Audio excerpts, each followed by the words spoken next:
같이 한번 기도하시겠습니다.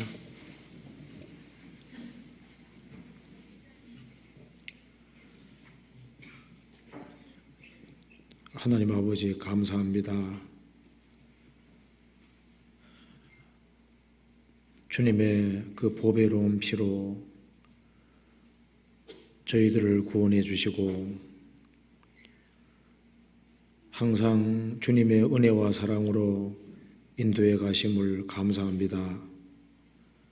이 시간 주님의 이름으로 한자리에 같이 모였습니다. 이 가운데 주 성령께서 함께해 주시고 우리의 마음과 생각을 일깨워 주옵소서. 그리고 이 말씀의 뜻을 바르게 깨달아 알 수 있는 지혜를 허락해 주옵소서. 하나님의 말씀으로 우리 영혼을 환하게 밝혀주시고 우리가 걸어가야 될 길을 밝게 알 수 있도록 도와주옵소서. 저희들은 너무나도 어리석고 연약하고 무지합니다. 항상 하나님의 말씀으로 저희들을 깨우쳐 주옵소서. 머지않아 주님 오시는 그날 주님 앞에 설 때 칭찬과 영광과 존귀를 얻을 수 있도록 우리의 삶을 다스려 주시고 도와주시옵소서. 우리의 삶을 통해서 주님께 영광과 찬송이 돌아갈 수 있도록 역사해 주옵소서. 전국적으로 많은 집회가 있습니다. 전주교회 말씀을 증거하시는 이유한 목사님, 주님께서 건강을 지켜주시고 담대하게 주님의 복음을 증거할 수 있도록 인도해 주시고 말씀을 듣는 모든 사람 마음을 붙잡아 주옵소서. 그리고 서상교회에서 말씀을 증거하시는 신종철 목사님, 또 말씀을 듣는 모든 사람들의 마음을 붙잡아 주시옵소서. 그리고 고려대학교에서 또 집회가 있습니다. 초도성 목사님, 또 말씀 듣는 모든 사람들을 주님께서 함께해 주시옵소서. 그리고 송파교구에서도 집회가 있습니다. 김보신 목사님에게 지혜와 능력을 주시고 한 사람도 이루어지지 아니하고 다 주님 품으로 인도될 수 있도록 역사해 주옵소서. 또 낮집회 또 소집회도 있습니다. 주님께서 일일이 함께해 주시고 말씀을 듣는 모든 사람들 마음을 붙잡아 주시옵소서. 그리고 해외에서도 또 많은 지역에서 하나님 말씀이 증거됩니다. 주님께서 일일이 함께해 주시옵소서. 오늘 이 시간 주 성령께서 두루 역사해 주시고 저희들에게 필요한 은혜를 허락해 주옵소서. 주 예수님 이름 받들어 기도하옵나이다. 아멘. 성경 시편 17편 찾으시겠습니다. 시편 17편 14절부터 15절까지 같이 한번 읽어보시겠습니다. 여호와여, 금생에서 저희 분깃을 받은 세상 사람에게서 나를 주의 손으로 구하소서. 그는 주의 제물로 배를 채우심을 입고 자녀로 만족하고 그 남은 산업을 그 어린아이들에게 유전하는 자니이다. 나는 의로운 중에 주의 얼굴을 보리니 깰 때 주의 형상으로 만족하리이다. 거기까지입니다. 러시아 잘 다녀왔습니다. 우리가 2001년부터 이 러시아에 선교를 시작했습니다. 그런데 이 러시아가 전도하기가 쉬운 지역이 아닙니다. 그런데 특별히 서울교회가 지금 러시아 지역을 맡고 있습니다. 그래서 올 초에와 또 이번에 다녀온 것을 비교해 봤을 때 러시아 교회가 너무나도 많이 발전한 것을 볼 수 있었습니다. 이제 이 러시아 교회도 이제 구원받은 사람들이 좀 중심이 되어 있습니다. 거의 다 구원받은 사람 중심으로 되어 있기 때문에 그 구원받은 사람들이 서로 사랑하고 또 구원받은 사람들 자신이 자기의 구원이 얼마나 소중한지를 확실히 깨우치고 그리고 구원받은 사람들이 아주 열심으로 전도하고, 그래서 이번에 전도하는 가운데 이 러시아 교회가 너무나도 많이 바뀌었다. 그리고 이 러시아 교회가 이제 튼튼하게 되고 러시아 전역에 복음이 아주 활발하게 전해지는 기틀이 마련되고 있다는 것을 볼 수 있었습니다. 그래서 이번에 특별히 감사한 마음이 있었고요. 또 이 러시아 선교를 위해서 많은 사람이 기도해 줬다고 믿습니다. 그래서 너무나도 집회가 아주 자연스럽게 진행이 되고 은혜롭게 잘 끝났습니다. 자, 오늘은 여기에 이 시편 17편 말씀을 중심으로 해서 한번 생각을 해보겠습니다. 이 17편 이 말씀 속에 두 종류의 대조적인 삶이 나와 있습니다. 성도의 세상 사람들의 삶과 성도의 삶이 대조적으로 잘 기록이 되어 있고 두 종류의 대조적인 만족이 기록이 되어 있습니다. 세상은 천국과 지옥 두 길밖에 없습니다. 많은 사람들이 넓은 길을 갑니다. 넓은 길을 가는 사람이 있는가 하면은 좁은 문을 통과하고 좁은 길을 가는 사람도 있습니다. 우리는 천국과 지옥 둘 중에 한 곳을 가고 있는 겁니다. 그래서 세상 사람들과 성도들은 다를 수밖에 없습니다. 그래서 이 시편 17편 본문 속에 세상 사람과 이 그리스도인들의 삶의 모습이 다르고 삶의 태도가 다르고 가치가 다르고 그리고 추구하는 바가 다르고 만족하는 바도 다르다는 것을 확실히 볼 수 있습니다. 벌과 파리가 비슷하게 보이지만은 완전히 다릅니다. 벌은 향기 있는데 그리고 밝은데 꿀 있는 데 찾아다니잖아요. 벌은 근데 파리는 어떻습니까? 고약한 냄새 나는데, 그러니까 본성이 다르고 본질이 다릅니다. 추구하는 바가 다릅니다.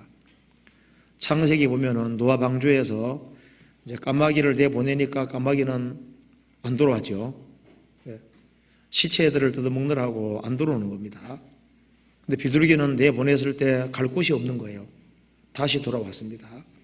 똑같이 새지만은 기질이 다릅니다. 추구하는 바가 다를 수밖에 없습니다. 이 창세기 1장에 보면은 하나님은 분리의 하나님입니다. 빛이 있어라 하심에 빛이 있었고 빛과 어둠을 나누셨습니다. 바다에서 육지를 구별하셨습니다. 그래서 하나님은 처음부터 분리의 하나님이십니다. 빛과 어둠을 나누시고 바다 육지를 가르신 것처럼 사람은 결국은 두 부류로 갈라지게 되는 겁니다.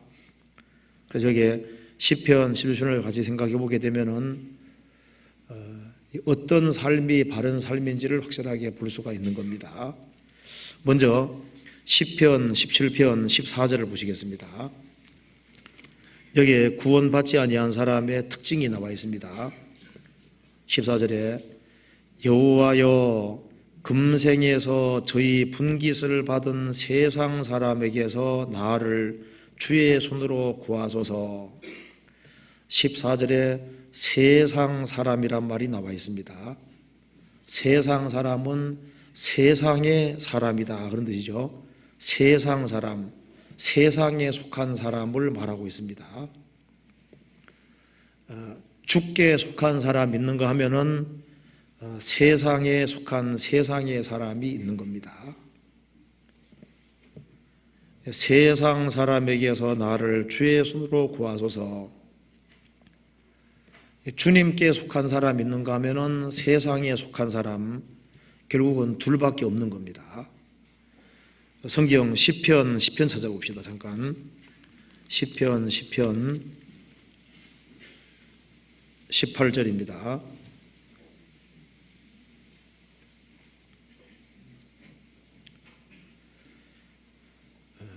고아와 압박당하는 자를 위하여 심판하사 세상에 속한 자로 다시는 위협지 못하게 하시리이다. 여기에 세상에 속한 자 이런 말씀이 있습니다. 시편 10편 18절입니다. 세상에 속한 자, 주님께 속한 사람이 있는가 하면 세상에 속한 사람이 있습니다. 요한일서에도 그런 말씀이 있습니다. 세상에 속한 자가 있고 주님께 속한 자가 있는 거예요. 그래서 이 세상에 속한 사람은 세상에 속한 사람이기 때문에 세상의 것으로 만족을 합니다. 그래서 여기에 이 시편 17편 말씀 속에 두 종류의 대조적인 삶이 나와 있고 두 종류의 대조적인 만족이 기록이 되어 있는 겁니다. 시편 17편 보시겠습니다. 17편 14절에 이 세상에 속한 사람의 특징을 봅시다. 여호와여 14절에 여호와여 금생에서 저희 분깃을 받은 세상 사람에게서 나를 주의 손으로 구하소서. 이 세상 사람은 세상에 속한 사람은 금생에서 금생을 전부로 생각을 합니다. 금생이 전부라고 얘기하는 겁니다. 그리고 금생이 전부라고 생각하기 때문에 삶의 목표는 결국은 세상입니다. 그리고 결국은 육체입니다. 육체가 잘 먹고 잘 사는 것이 삶의 목적이 됩니다. 여호와여 금생에서 저희 분깃을 받은 세상 사람에게서 나를 주의 손으로 구하소서. 그는 주의 제물로 배를 채우심을 잊고 육체가 잘 먹고 잘 사는 것이 목적입니다. 그래서 세상 사람의 목적은 결국은 재물이고 금세고 또 눈에 보이는 것에 붙잡혀 있습니다. 자녀로 만족하고 그 남은 산업을 그 어린 아이들에게 유전하는 자니이다. 돈을 많이 벌어서 예생을 편안하게 보내고 그리고 이 주의 제물로 배를 채우신다는 것은 육체적인 것을 추구하고 즐기고 사는 것으로 만족하는 겁니다. 그리고 자녀를 잘 키워서 고생을 덜하게 하고 세상적으로 출세를 시키는 것을 삶의 도리로 생각하고 그렇게 살면은 인간의 도리를 다 했다고 생각을 하는 겁니다. 그래서 그 남은 산업을 그 어린 아이들에게 유전하는 자니이다. 그것으로 결국은 만족을 하는 겁니다. 세상 사람은 금세가 전부고 세상에서 출세하고 육신적으로 좀 편안하게 살다가 자녀를 잘 낳고 잘 키우고 세상적으로 성공시키고 가능하면 고생을 덜 하도록 만들고 죽음을 건너가면 된다고 생각을 하고 사는 겁니다. 이것이 세상 사람의 기본적인 삶의 태도가 되는 겁니다. 그에 비해서 성도의 만족은 완전히 다르죠.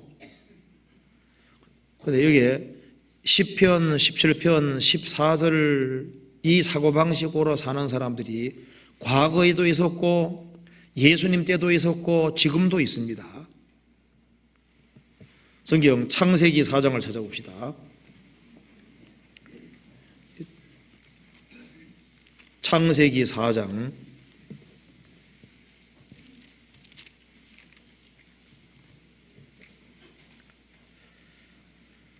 16절 보시겠습니다.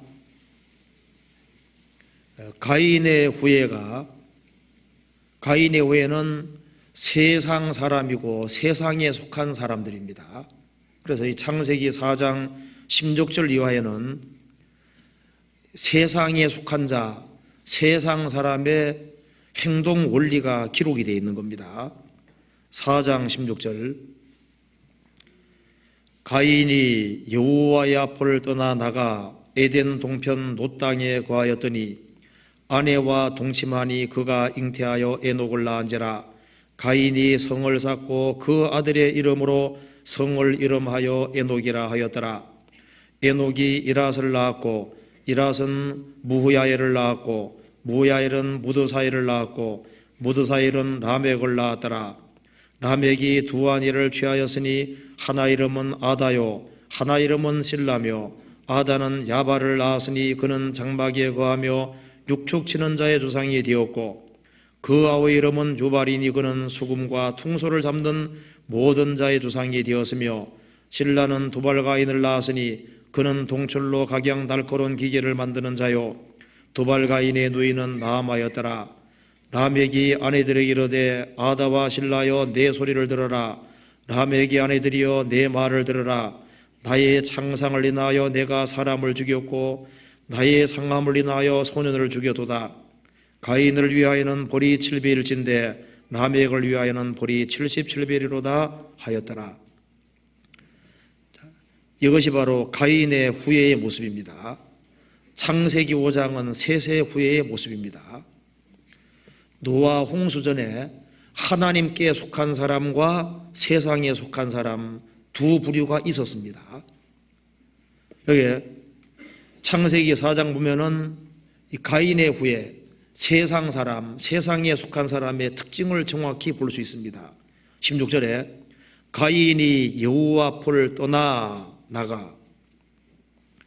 가인이 여호와 앞을 떠났고 가인의 후예도 여호와 앞을 떠났습니다. 하나님 없는 삶을 추구합니다. 그래서 세상 사람, 세상에 속한 사람은 특징은 하나님을 배제하고 하나님 없는 삶을 영위하는 거예요. 그리고 하나님을 떠나서 17절에 보면은 아내와 동침하니 그가 잉태하여 에녹을 낳은지라. 가인이 성을 쌓고 그 아들 이름으로 성을 이름하여 에녹이라 하였더라. 성을 쌓았습니다. 하나님께서는 가인에게 말했습니다. 너는 피하여 유리하는 자가 되리라.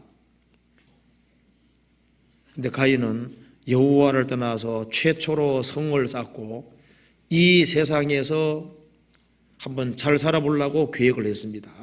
그래서 이 성을 건축을 하고 그리고 이 세상을 영구적인 건축재로 만들려고 생각했던 겁니다. 이 땅에서 영원히 살라고 생각하고 있습니다. 최초로 성을 쌓은 사람이 가인이고 그래서 성 안에서 안전을 추구하는 겁니다. 그리고 이 가인의 후예는 가인의 길을 따랐습니다. 그리고 이 가인의 후예는 이제 하나님을 등짐으로 세상 사람이 되고 세상적이 됐기 때문에 이름부터 세상적으로 바뀌었습니다.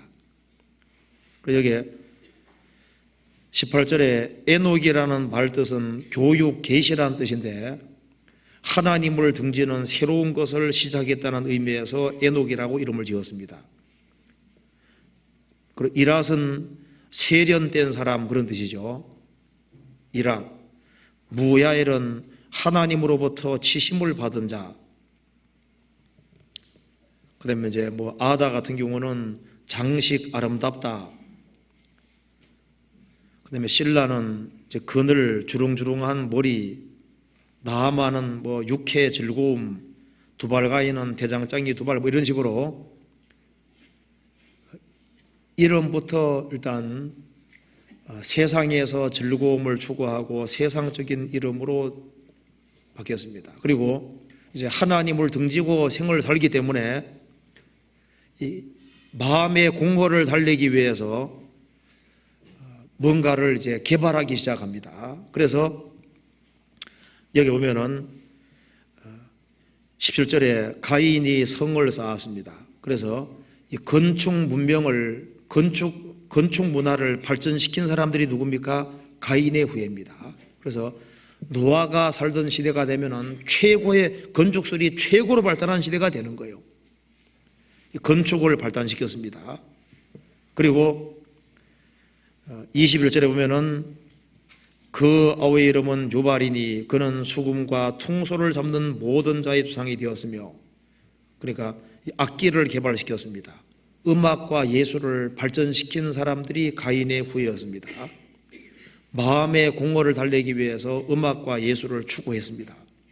그리고 22절에 실라는 두발가인을 낳았으니 그는 동철로 각양 날카로운 기계를 만드는 자요.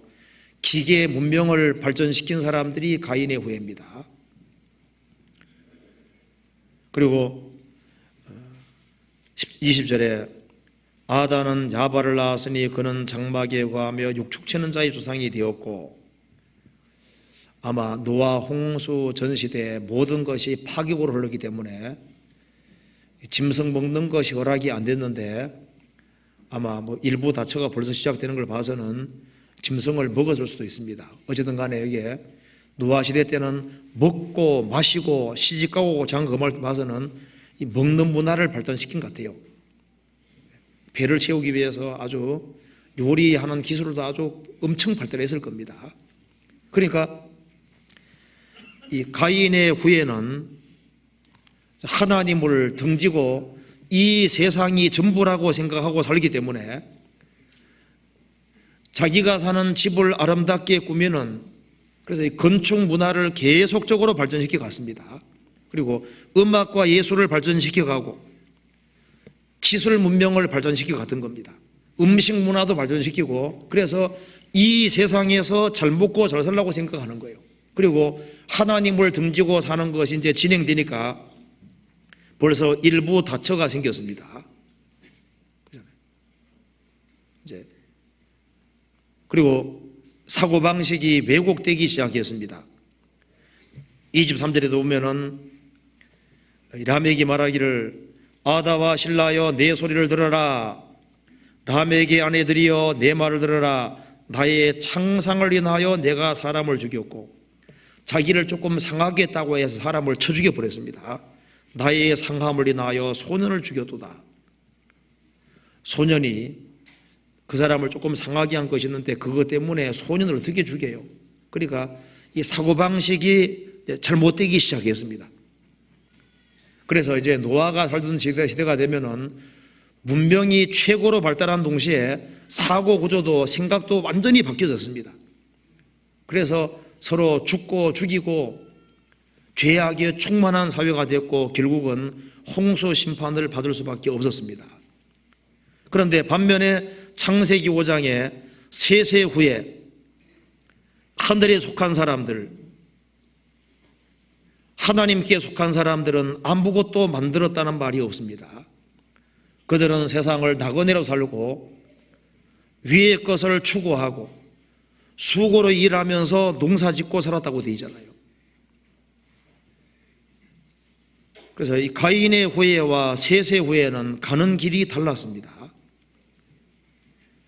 지금 이 세상에서도 많은 사람들이 세상이 전부라고 생각합니다. 그래서 우리 시대만큼 건축 기술이 발전된 시대가 없습니다. 우리 시대만큼 건물이 많이 올라간 시대도 없습니다. 우리 시대만큼 예술이 그렇게도 발전하고 음악과 예술이 이렇게 발전된 시대가 없습니다. 기술 문명이 최고로 발달한 시대가 우리 시대잖아요. 음식 문화도 우리 시대만큼 먹고 사는 그런 시대가 없었습니다. 과거의 어떤 왕들이 먹어보지 못하는 것들을 먹잖아요. 옛날에 왕들이 왕궁에나 살았지 어디 다녀봤습니까? 우리만큼 많이 다니는 시대도 없어요. 우리 시대의 문화가 가인의 문화입니다. 이 구원 받지 아니한 사람과 구원받은 사람은 가는 길이 다릅니다. 사람들은 지금 이 세상이 전부라고 생각하기 때문에 세상에서 온갖 것을 땅속에 있는 걸 끄집어내서 막 온갖 것을 지금 개발시키고 있습니다. 그래서 세상 안에서 만족을 추구하는 거예요. 에서와 야곱이 만났을 때 에서는 말했습니다. 내게 있는 것이 족하다 했습니다. 거기에 하나님이 빠져 있습니다. 근데 야곱도 족하다고 했습니다. 그는 하나님의 은혜로 말미암아 족하다고 했습니다. 에서도 만족하고 야곱도 만족했는데 만족이 달라요. 가인의 후예는 세상 것을 추구하는 것으로 만족했습니다. 셋의 후예는 하나님을 추구하는 것으로 만족했습니다. 만족하지만은 그 내용이 완전히 다른 거예요.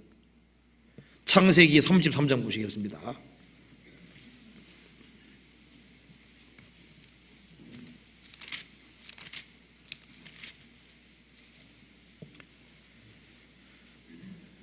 구절입니다.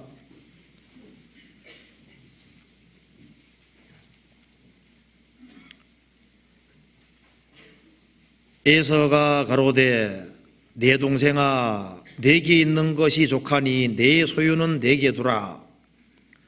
11절 같이 읽어봅시다. 하나님이 내게 은혜를 베푸셨고 나의 소유도 족하오니 청컨대 내가 형님께 드리는 예물을 받으소서 하고 그에게 강권함에 받으니라. 에서가 말했습니다. 내 동생아 내게 있는 것이 족하다. 나는 풍족하다. 에서는 육신적으로 필요한 것이 다 있었습니다. 근데 뭐가 없습니까? 하나님 은혜가 빠져 있습니다. 야곱 말했습니다. 하나님이 내게 은혜를 베푸셨고 나의 소유도 족하오니. 둘 다 만족하는데 만족의 내용이 다릅니다. 세상 사람은 신이 배입니다. 배가 신이에요. 그래서 육신적인 조건이 만족되면은 그것으로 충분하다고 생각합니다. 그런데 그리스도인들의 만족은 완전히 다릅니다. 지금 세상은 이 세상을 유토피아로 만들려고 합니다. 우리 시대 문화를 피그 걸쳐 대지 문화라고 하는데요. 오로지 육체적인 것 이상 아무 생각이 없어요. 현재에 붙잡혀서 영원한 내세에 대해서, 영원한 미래에 대해서 아무 생각이 없습니다. 저희의 신은 배요, 구원받지 아니한 사람, 세상에 속한 사람의 신은 배입니다. 육신 껍질 하나, 이거 하나 잘 먹고 잘 사는 그것이 목적입니다. 시편 17편 보시겠습니다.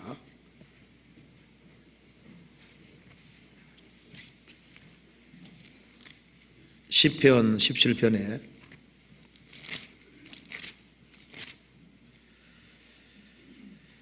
10절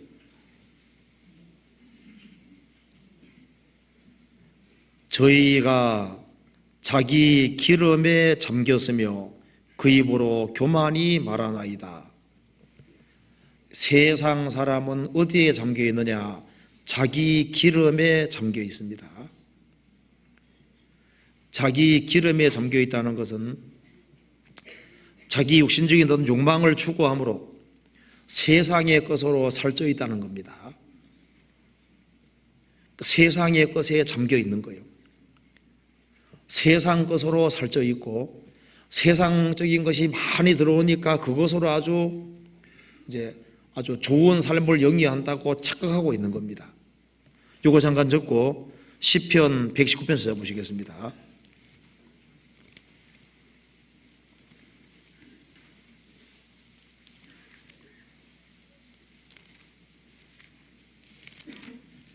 (119편) 70절 보시겠습니다.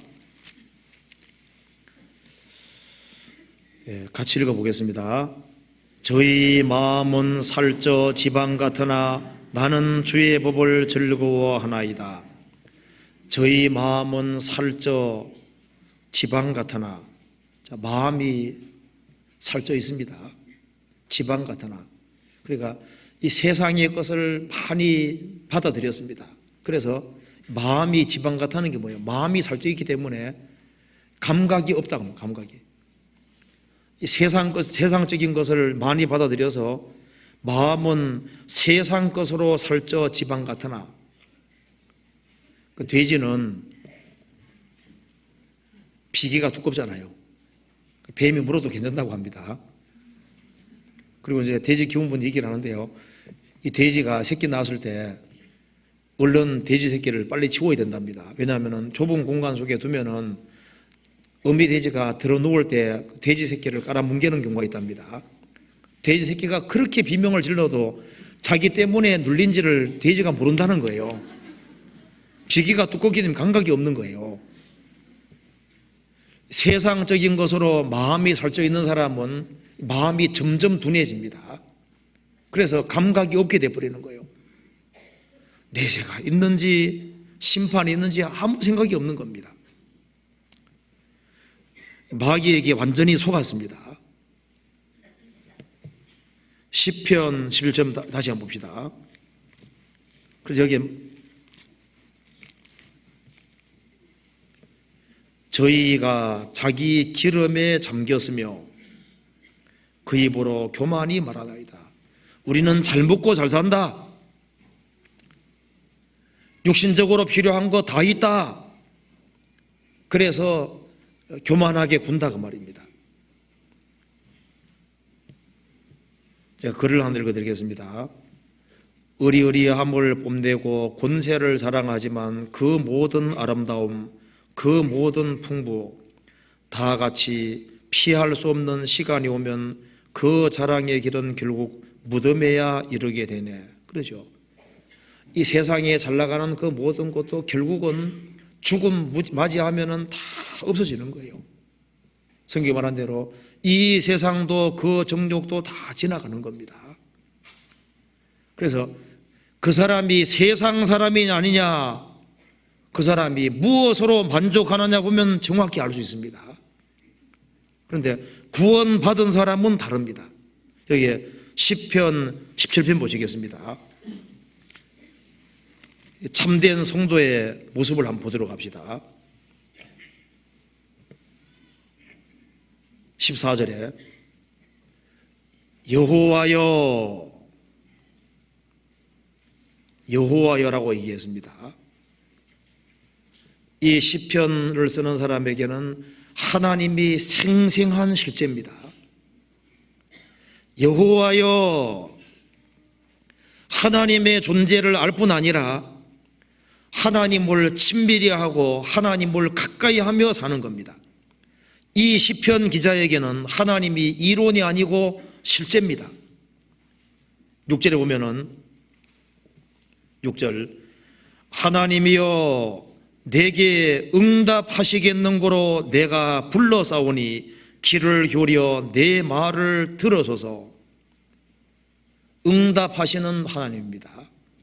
하나님이여 내게 응답하시겠는고로 내가 불러싸오니, 뭐에 대한 확신이 있습니까? 기도에 대한 확신이 있습니다. 내가 부르는 이유는 응답하시겠는고로, 그는 하나님과 친밀하게 지냈습니다. 하나님께 가까이 함이 내게 보기나 말씀대로 시편 기자는 하나님을 가까이 하며 살았습니다. 하나님이여 내게 응답하시겠는고로 내가 불러싸오니 귀를 기울여 내 말을 들어줘서. 이 세상에 속한 사람, 세상 사람은 하나님 중심이 아닙니다. 하나님을 배제하고 삽니다. 참된 성도는 하나님 중심의 삶을 살고 있고 여호와여 하나님을 생생한 실제로 받아들이고 하나님을 친근히 하고 하나님을 가까이 합니다. 또한 14절에 보면은 여호와여 금생에서 저희 분깃을 받은 세상 사람에게서 나를 주의 손으로 구하소서. 이 시편 기자는 금생을 전부라고 생각하지 않습니다. 금생에서 저희 분깃을 받은 세상 사람에게서 나를 주의 손으로 구별시켜 주십시오. 그는 금세만 믿고 있지 않습니다. 이 시편 기자에게는 내세가 생생한 실체입니다. 하나님이 살아계시고 또한 내생, 금세뿐 아니라 내생이 있다는 것을 실제로 알고 있는 거예요. 많은 사람들이 이 세상 금세가 전부인 줄 압니다. 그건 스스로 속고 있는 거예요. 마태복음 12장 보시겠습니다.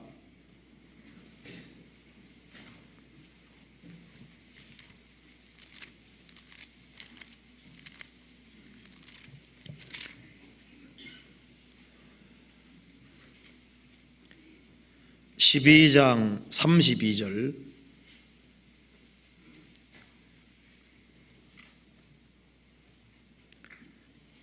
32절 또 누구든지 말로 인자를 거역하면 사하심을 얻되 누구든지 말로 성령을 거역하면, 그 다음 적겠습니다. 이 세상과 오는 세상에도 사하심을 얻지 못하리라. 누구든지 말로 인자를, 예수님을 거역하면 사하지 못해. 예수님에 대해서 욕을 하고 예수님에 대해서 함부로 얘기한 사람도 구원받은 사람이잖아요. 근데 말로 성령을 거역하면, 그 하나님 역사를 마귀 역사로 돌리고 그 성령을 대적하는 사람이 있습니다. 그 사람은 이 세상과 오는 세상에도 사하지 못하리라. 죽음 건너가서 심판받는 것은 말할 것도 없고 이 세상에서도 주님께서 심판하실 것을 말씀하셨습니다. 여기에 이 세상과 오는 세상, 이 세상만 있는 것이 아닙니다. 분명히 오는 세상이 있습니다. 내세가 있습니다. 에베소서 1장 보시겠습니다.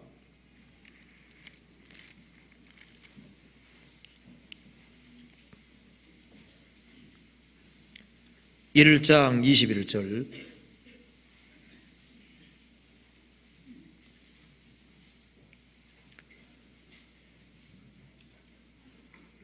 모든 정사와 권세와 능력과 주관하는 자와 이 세상뿐 아니라 오는 세상 일컫는 모든 이름 위에 뛰어나게 하시고, 여기에 이 세상뿐 아니라 뭐가 있습니까? 오는 세상에 일컫는 모든 이름 위에 뛰어나게 하시고, 이 세상만 있는 것이 아니라 오는 세상이 있습니다. 디모데전서 4장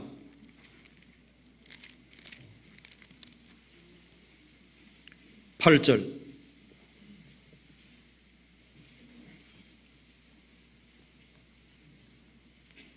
340페이지입니다. 같이 읽어보겠습니다. 육체의 연습은 약간의 유익이 있으나 경건은 범사에 유익하니 금생과 내생에 약속이 있느니라. 육체의 연습은 약간의 유익이 있습니다. 그렇지만 경건은, 신앙생활 바르게 하는 것은 모든 일에 유익하니 금생과 내생에 약속이 있느니라. 이게 금생과 내생입니다. 근데 이 세상 사람은 금생까지만 생각합니다. 내생을 허상이라 생각하는데 사실 금세가 허상이고 내생이 영광스럽고 그 영원한 거예요. 눈에 보이는 것은 잠깐이요 눈에 보이지 않는 것은 영원함이니라. 그래서 시편 다시 봅시다. 17편에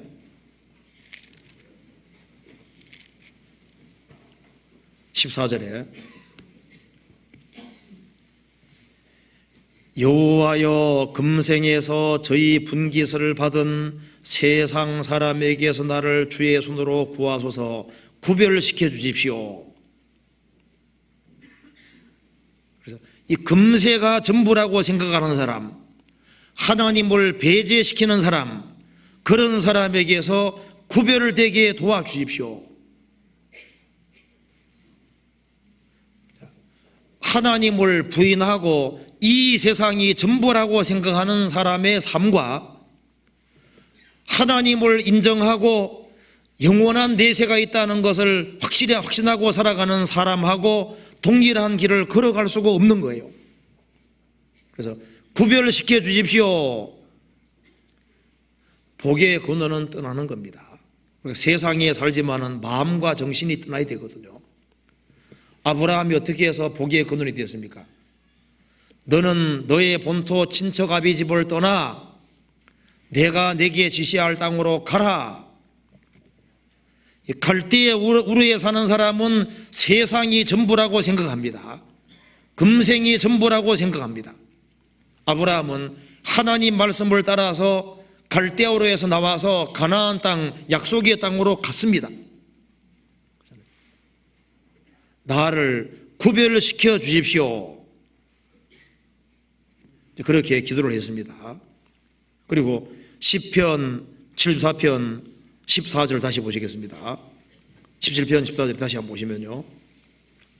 그는 내세를 믿었을 뿐 아니라 부활도 믿고 있습니다. 14절에 여호와여 금생에서 저희 분깃을 받은 세상 사람에게서 나를 주의 손으로 구하소서. 그는 주의 제물로 배를 채우심을 입고 자녀로 만족하고 그 남은 산업을 그 어린 아이들에게 준다는 자니이다. 나는 의로운 중에 주의 얼굴을 보리니 깨를 때에 주의 영상으로 만족하리이다. 깨를 때가 뭡니까? 부활할 때입니다. 그는 내세를 믿었을 뿐 아니라 부활도 믿고 있습니다. 깬다는 것은 몸이 부활할 때 그 말입니다. 그는 부활도 믿고 있는 사람입니다. 이사야 26장 찾아봅시다. 깬다는 것은 부활입니다. 26장 19절.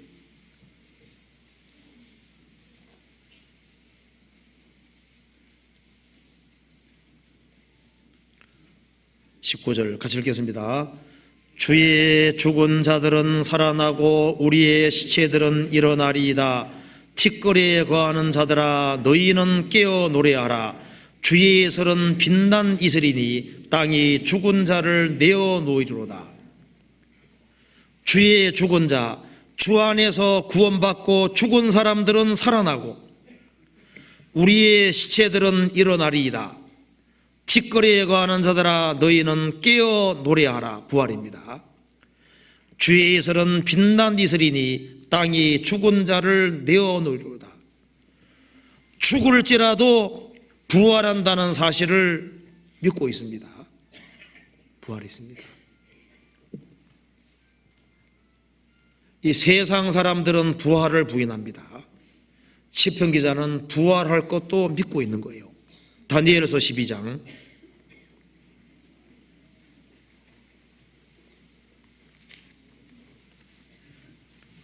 2절.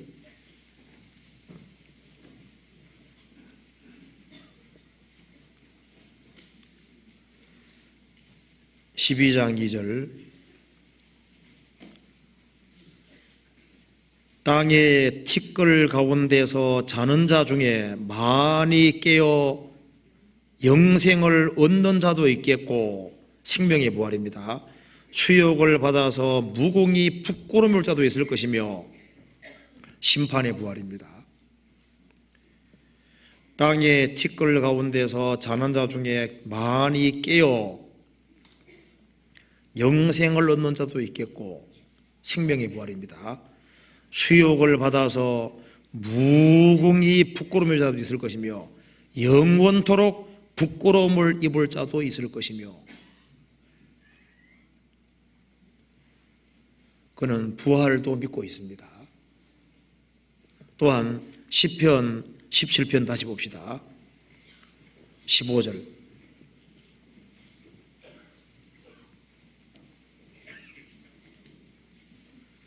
그리고 나는 의로운 중에 주의 얼굴을 보리니, 그는 주의 얼굴을 볼 것이라는 것을 확실히 알고 있는 거예요.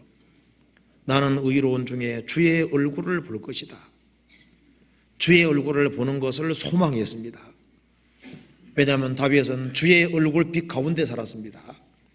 주님이 자신에게 함께 해주시고 얼굴빛을 비춰주실 때 영혼이 밝아지고 그 기쁨을 맛봤기 때문에 주님의 빛만 비춰줘도 이렇게 좋은데 주님을 뵙게 될 때는 얼마나 좋을지를 소망하는 거예요.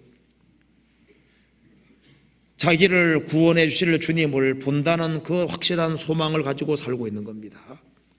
주의 얼굴을 볼 것이다. 시편 11편 봅시다.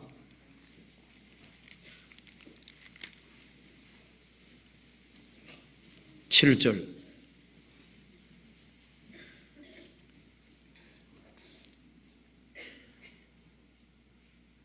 여호와는 의로우사 의로운 일을 좋아하시나니 정직한 자는 그 얼굴을 배우리로다.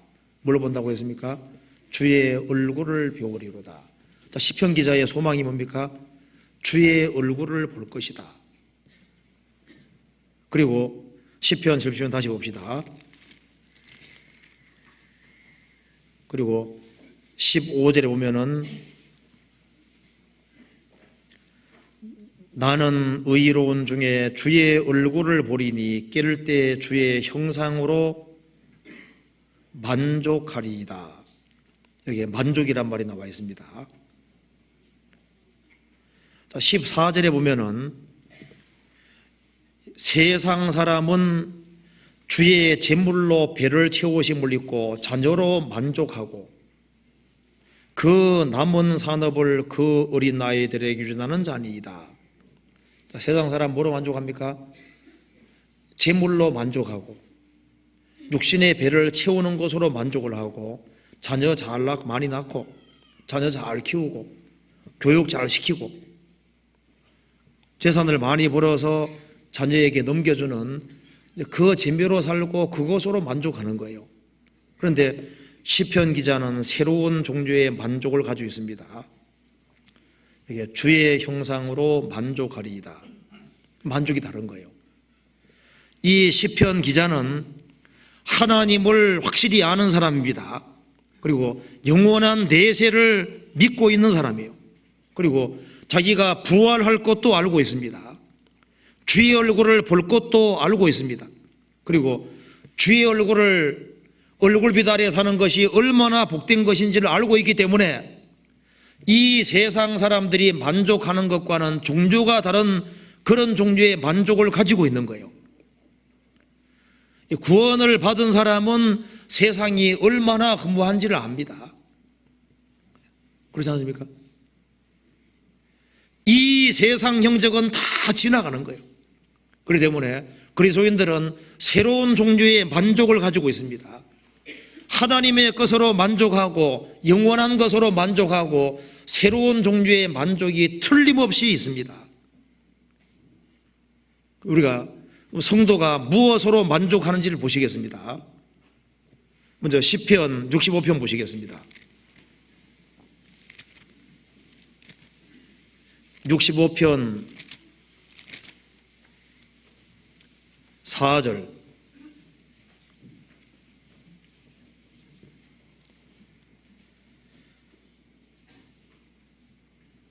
주께서 택하시고 가까이 오게 하사 주의 뜰에 거하게 하신 사람은 복이 있나이다.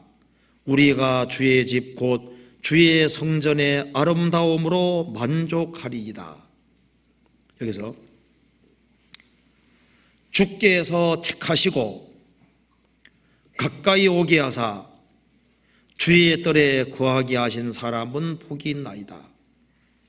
자, 주님께 택함 받은 사람, 정말 구원받은 사람, 그리고 가까이 오게 하사 주의 뜰에 거하게 하신 사람은 복이 있나이다. 구원받은 사람만큼 복은 없습니다. 우리가 주의 집 곧 주의 성전의 아름다움으로 만족하리이다. 무슨 만족이 있습니까? 주의 집, 주의 성전의 아름다움으로 만족하리이다. 이 주 안에 사는 그것으로 만족하는 그 만족이 있습니다. 예수님 이런 말씀하셨습니다.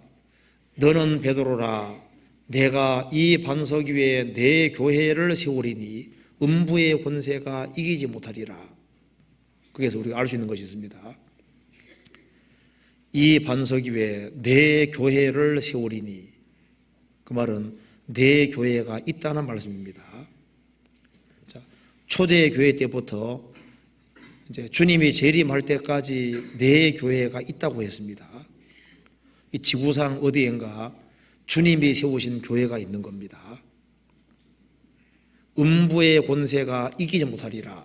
주님이 세우신 교회가 있고 거기에는 음부의 권세가 이기지 못하리라. 이 마귀의 어떤 공격이 있다 그 말입니다. 마귀에게 공격받는 진짜 교회가 있다는 겁니다. 그렇지만은 음부의 권세가 이기지 못하리라. 주님이 세우신 교회가 지구상에 있습니다. 그 교회는 역사 속에서 항상 마귀의 반대를 받아왔습니다. 그렇지만은 음부의 권세가 이기 못하리라. 박해를 받을수록 훨씬 더 복음이 더 전해지게 되어 있습니다. 시편 기자는 무엇으로 만족하고 있습니까? 우리가 주의 집 곧 주의 성전의 아름다움으로 만족하리이다.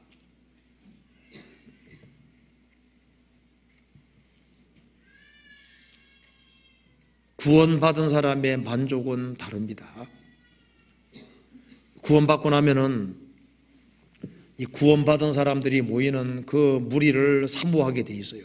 그리고 그 속에서 정말 만족이 있다는 걸 압니다. 거듭난 사람은 거듭나지 아니한 사람들 속에 있으면 가시방석인 거예요. 근데 거듭난 사람들과 같이 모여서 같이 규제하면 거기에서 참된 만족이 있다는 거 압니다. 왜냐하면 주님이 그 가운데 계시기 때문에 그런 거예요. 주의 성전의 아름다움으로 만족하리이다. 왜냐하면 그 속에 가장 아름다우신 주님이 계시기 때문입니다. 시편 27편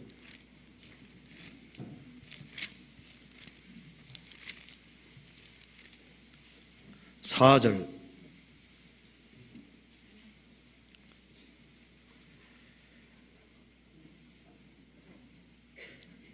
내가 여호와께 청하였던 한 가지를 곧 그것을 구하리니 곧 나로 내 생전에 여호와의 집에 거하며 여호와의 아름다움을 앙망하며 그 전에서 사모하게 하실 것이라. 다윗은 평생에 여호와의 집 그곳에 거하기를 간절히 소망했습니다. 그래서 여호와의 아름다움을 앙망하며 그 전에서 사모하게 할 것이라. 성도는 주님으로 만족을 하게 되어 있습니다.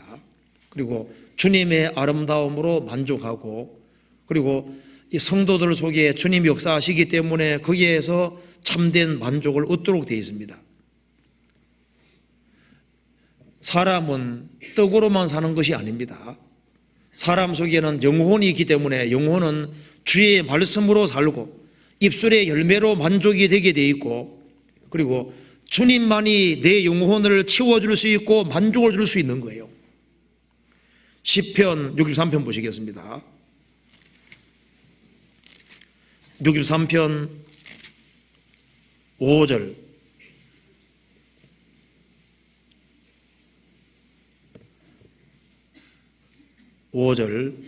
골수와 기름진 것을 먹음같이 내 영혼이 만족할 것이라. 내 입이 기쁜 입술로 주를 찬송하되. 골수와 기름진 것을 먹음같이 내 영혼이 만족할 것이라. 자, 육신적으로 잘 먹으면 뭐가 만족이 되는 것처럼 우리 영혼은 음식으로 만족되는 것이 아닙니다. 우리 영혼은 주님께로부터 은혜를 받을 때 은혜로 만족이 되고, 주님의 사랑을 받을 때 그 사랑으로 영혼이 만족이 되는 거예요. 주님께서는 은혜로 우리를 만족해 하신다고 말씀하셨습니다. 사람은 하나님께로부터 은혜를 받아야지 영혼에 만족이 생기도록 되어 있는 거예요. 구원받을 때 주님 은혜를 받았습니다. 구원받고 난 이후에도 계속적으로 은혜를 받을 때 그 은혜 받는 속에서 마음에 만족이 생기고, 그래서 세상 사람들의 만족과는 다릅니다. 예레미야 31장 찾아봅시다. 예레미야 31장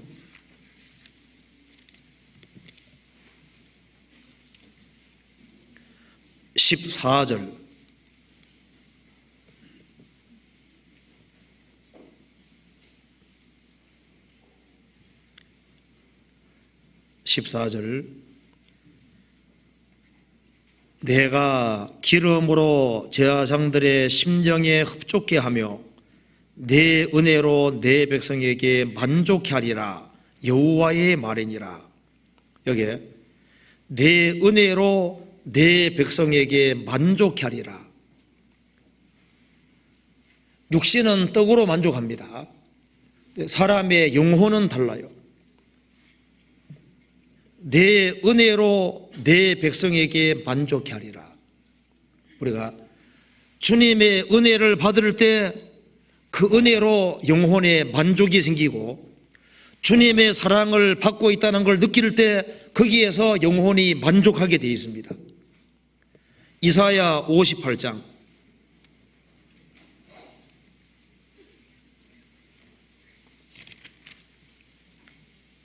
11절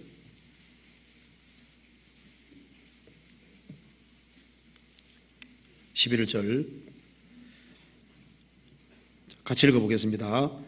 나 여호와가 너를 항상 인도하여 마른 곳에서도 내 영혼을 만족케 하며 내 뼈를 경고케 하리니 너는 물된 동산 같겠고 물이 끊어지지 아니하는 샘 같을 것이라. 나 여호와가 너를 항상 인도하여 마른 곳에서 광야에서도 가물 때에도 내 영혼을 만족케 하며 내 뼈를 경고케 하리니 너는 물된 동산 같겠고 물이 끊어지지 아니하는 샘 같을 것이라. 주님께서 성도들의 영혼을 만족케 하십니다. 주의 은혜로 그리고 주의 사랑으로 주님께서 영혼을 만족케 하십니다. 그래서 결국 성도는 무엇으로 만족하느냐? 딱 한마디로 주님으로 만족하는 겁니다. 주님으로. 세상 사람들은 예수 아무것도 아니라 생각합니다. 그런데 성도는 주님이 우리에게 참된 음식이고 참된 양식입니다. 음료입니다. 음료고 양식입니다. 우리는 예수님으로 말미암아 살고 예수님으로 말미암아 만족하는 거예요. 성도의 영혼을 만족하는 것은 주님밖에 없습니다. 성경에서 봅시다. 시편 131편 봅시다.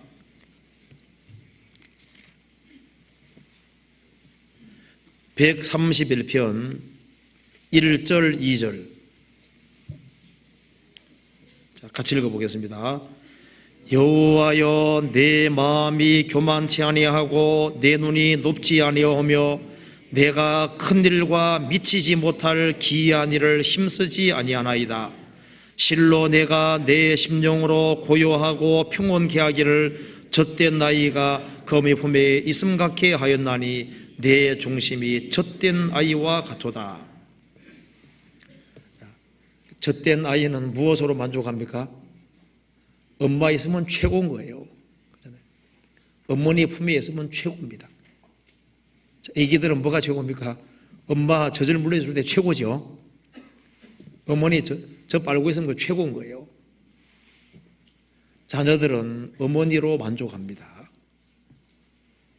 자기 어머니가 자기와 함께 있으면 그거로 족한 거예요. 여기에 시편 기자가 말했습니다. 여호와여 내 마음이 교만치 아니하고 내 눈이 높지 아니하며 내가 큰 일과 미치지 못할 기이한 일을 힘쓰지 아니하나이다. 답은 평범합니다. 이 세상에서 아주 탁월한 것을 많이 알았다 할지라도 그것으로 만족되는 게 아니에요. 사람은 무엇으로 만족하도록 지어져 있냐 하면은 하나님으로 만족하도록 원래 지어져 있는 거예요. 솔로몬이 이 세상 것을 추구했지만은 그 허무라고 했습니다. 우리가 세상의 지식을 추구하고 그리고 이 세상의 쾌락을 추구하고 눈에 보이는 그 무엇을 추구한다 할지라도 그것이 영혼에 참된 만족을 주느냐? 줄 수가 없습니다. 사람에게 만족을 주는 것이 뭐냐? 주님입니다. 2절에 실로 내가 내 심령으로 고요하고 평온케 하기를 젖된 나이가 그 어미 품에 있음 같게 하였나니 내 중심이 젖된 아이와 같도다. 여기 하나님을 어머니처럼 묘사했습니다. 어머니 품 안에 있는 자녀처럼 주님 안에 있는 자기를 발견한 겁니다. 주님이 나와 함께 있으면 그것으로 족하고 우리는 주님 안에 있는 겁니다. 주님 품 안에 있는 거예요. 그래서 주님이 나와 함께 하시고 나를 도와주시고 내 영혼에 함께 하시고 내게 은혜와 사랑을 베풀어 주는 것이 사실입니다. 그것으로에게 만족하는 거예요. 그래서 내 중심이 젖된 아이와 같도다.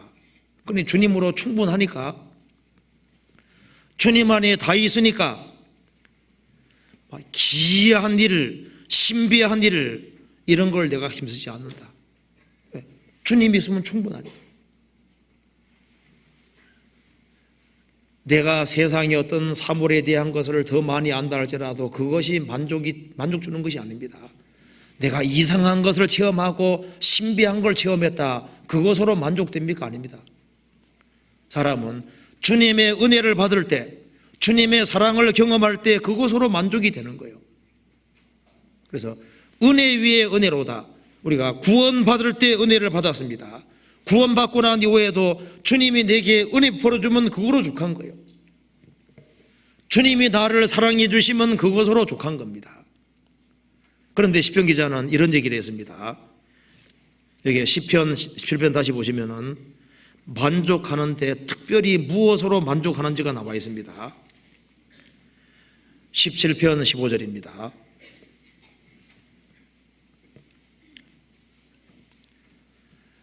나는 의로운 중에 주의 얼굴을 보리니 깨를 때 부활할 때 주의 형상으로 만족하리이다.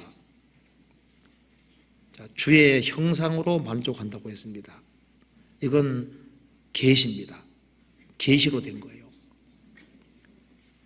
구원받은 사람은 뭐가 들어와 있습니까? 주의 형상의 씨가 들어왔습니다.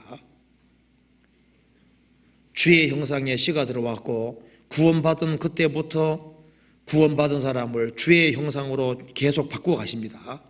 바꾸어 가시다가 주님 오시는 그날 어떻게 됩니까? 성도들은 부활할 때 주님처럼 되는 거예요. 내가 주님처럼 되는 것으로 만족할 거죠. 그래서 내가 주의 얼굴을 볼 때 주님처럼 바뀌어서 주님 앞에서는 그것으로 만족하리이다. 이게 아주 특이한 만족이고 성도만이 가질 수 있는 이런 만족이 있는 겁니다. 이걸 이해하기 위해서 한번 찾아봅시다. 고린도후서 3장입니다.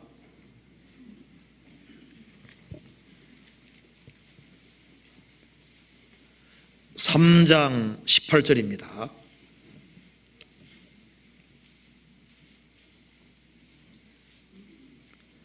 (18절에) 우리가 다 수건을 벗은 얼굴로 거울을 보는 것 같이 주의 영광을 보매 저와 같은 형상으로 화하여 영광으로 영광이 이르니 곧 주의 영으로 말미암음이니라. 우리가 다 수건을 벗은 얼굴로 거울을 보는 것 같이 주의 영광을 보매 저와 같은 형상으로 화하여, 구원받을 때 생명의 씨가 들어왔습니다. 주의 형상의 씨가 들어왔고, 구원받고 난 이후에 말씀을 계속 배우고 주님을 배워가는 가운데 저와 같은 형상으로 화하여 주님 형상처럼 자꾸 바꿔가고 있습니다.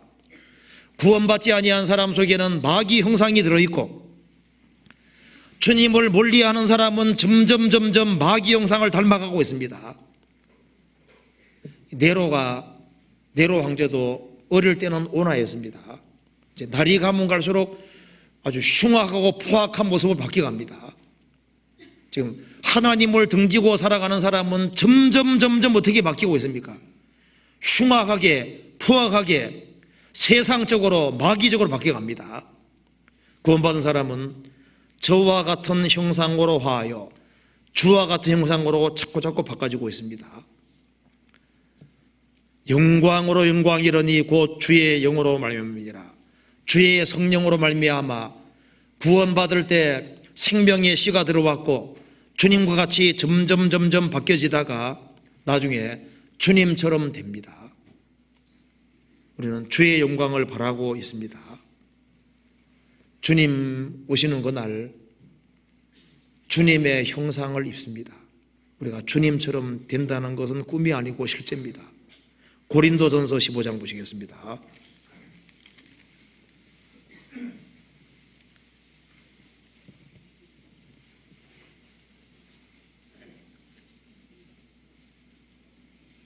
15장 49절 같이 읽어보겠습니다. 우리가 흙에 속한 자의 형상을 입은 것 같이 또한 하늘에 속한 자의 형상을 입으리라. 우리가 지금 입고 있는 이 모습은 뭡니까? 아담 형상입니다. 우리가 흙에 속한 아담의 형상을 지금 입고 있는 것처럼 또한 하늘에 속한 자가 주님이시지 않습니까? 주님의 형상을 입으리로다. 우리가 주님처럼 됩니다. 나는 주님처럼 되는 것으로 만족하겠습니다. 빌립보서 3장 보시겠습니다.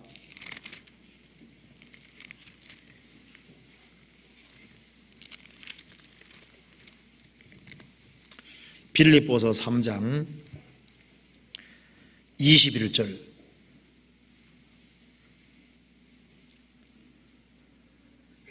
그가 만물을 자기에게 복종케 하실 수 있는 자의 역사로 우리의 낮은 몸을 자기 영광의 몸의 형체와 같이 병케 하시리라.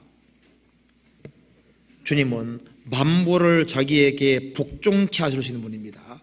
이 우주를 창조하시고 우주를 붙잡고 계시고 우주를 복종시키는 분이신데 그분의 역사와 능력으로 우리의 낮은 몸을 자기 영광의 몸의 형체와 같이 병케 하시리라. 이것이 바로 부활이고 주님처럼 되는 겁니다. 그래서 우리가 부활의 몸을 입고 주님 계신 것을 그대로 보게 되는 거예요. 요한일서 3장입니다.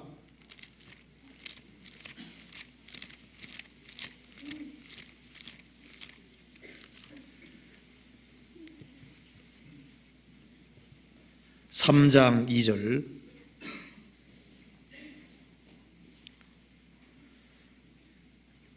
사랑하는 자들아 우리가 지금은 하나님의 자녀라. 장래 어떻게 될 것은 아직 나타나지 아니하였으나 그가 나타내심이 되면 우리가 그와 같을 줄을 아는 것은 그에 계신 그대로 볼 것을 이남이니. 이 말씀에서 그가 나타내심이 되면 주님이 재림하시면 우리가 그와 같을 줄을 아는 것은 우리가 주님과 같이 됩니다. 우리가 주님은 될 수 없지만 주님과 같이 됩니다. 주의 형상을 입습니다. 그에 계신 그대로 볼 것을 이남이니. 그뿐 아니라 시편 17편 보시겠습니다.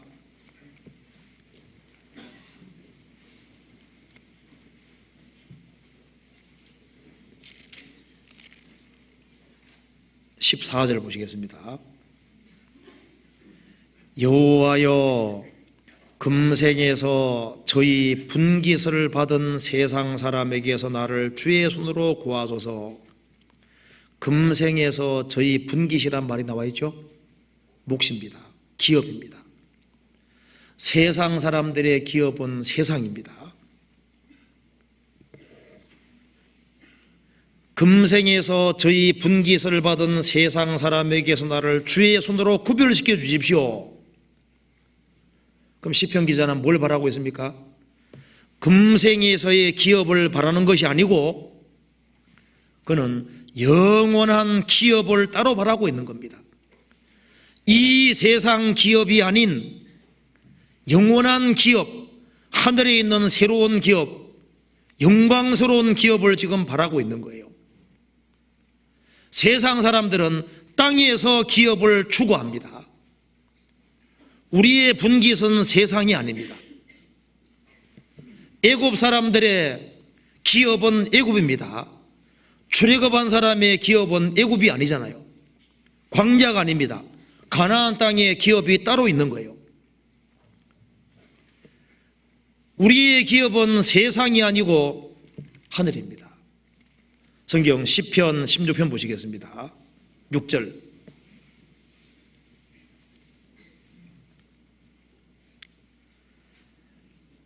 내게 줄로 재어준 구역은 아름다운 곳에 있으며 나의 기업이 실로 아름답도다. 다윗은 미리 봤습니다. 하늘의 기업을 미리 보는 겁니다. 4개의 줄로 지어준 구역은 아름다운 곳에 있으며 천국입니다. 천국 아름다운 곳에 있으며 나의 기업이, 나의 분긴, 나의 몫이 실로 아름답도다. 아름다운 기업, 영원한 기업, 하늘에 있는 기업을 보고 있습니다. 시편 37편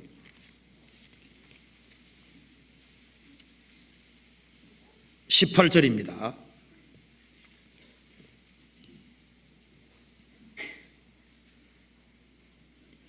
같이 읽겠습니다. 여호와께서 완전한 자의 나를 아시니 저희 기업은 영원하미로다. 여호와께서 완전한 자, 성도입니다. 성도의 나를 아시니 영역본의 데이즈입니다. 하루하루 날들을 아시니 저희 기업은 영원하리로다. 주님께서는 그리스도인들의 하루하루 삶을 아시고 그들이 언제 죽음을 건너갈지, 언제 주님 앞에 설지 모든 걸 아십니다. 그런데 완전한 자의 나를 아시니 저희 기업은 영원하리로다. 이 세상의 기업은 잠깐입니다. 다 지나갑니다.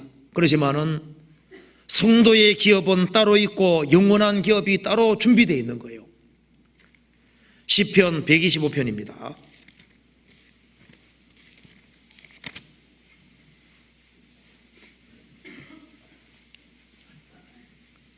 3절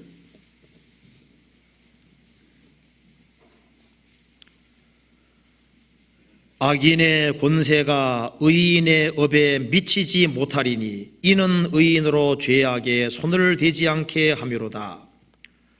악인의 권세가 의인의 기업에 미치지 못할 것이다. 어떤 권력자도 그리스도인들의 기업을 뺏어갈 수 없습니다. 왜냐하면 하늘에 있기 때문입니다. 이 세상의 기업은 갑자기 없을 수 있습니다. 사업이 부도가 나기도 하고 집을 매치해 가지고 있었는데 갑자기 없어지기도 하고 세상은 어떤 문제가 생길지 모르는 세상입니다.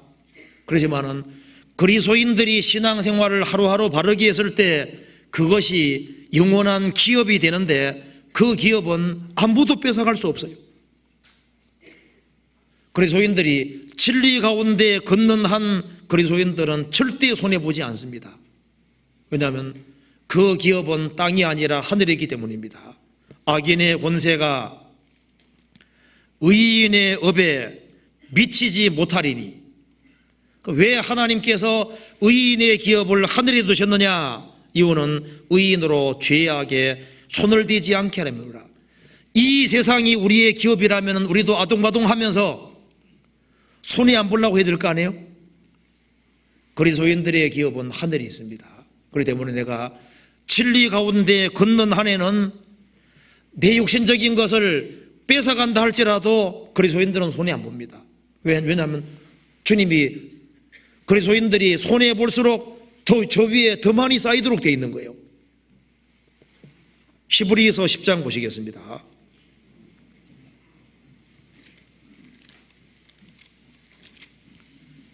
히브리서 10장 34절입니다.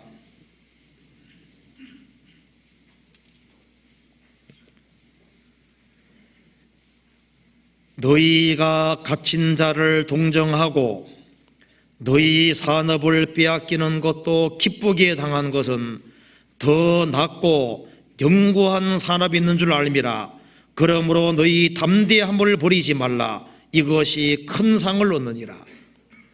초대교회 당시에 이 그리스도를 믿는 그 이유 때문에 재산을 박탈당했습니다.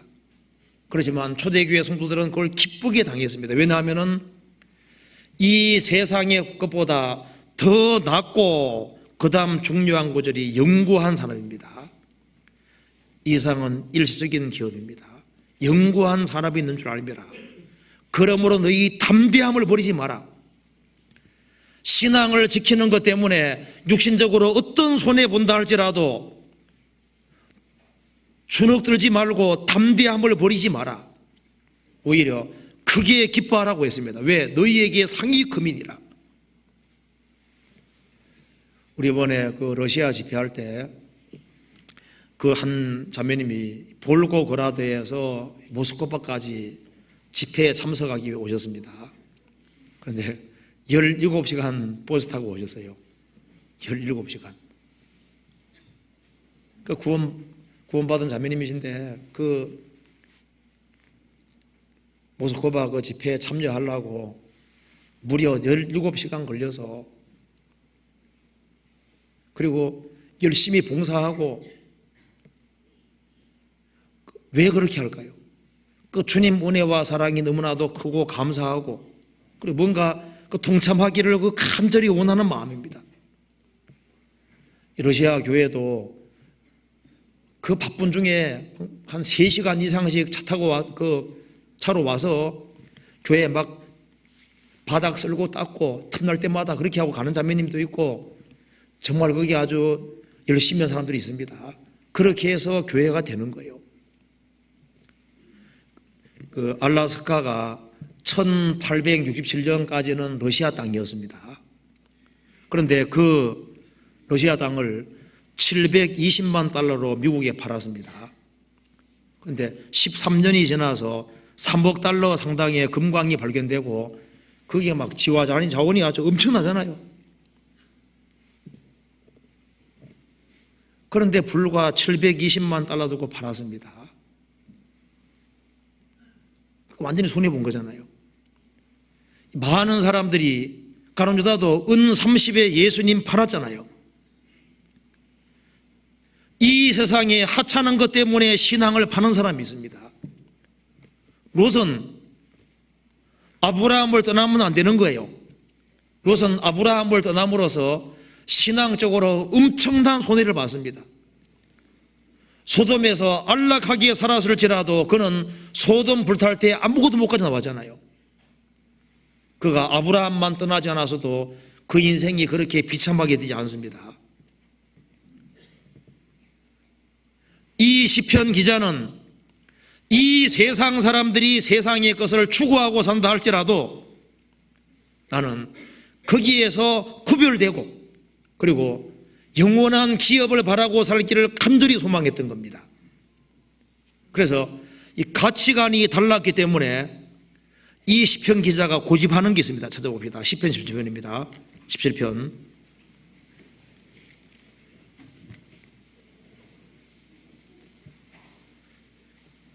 자, 영원한 것을 바라고 그것으로 만족하는 사람은 세상 사람과 다를 수밖에 없습니다. 그래서 여기에 15절에 보면은 나는 의로운 중에, 그 말 나와 있죠. 의로운 중에 주의 얼굴을 보리니.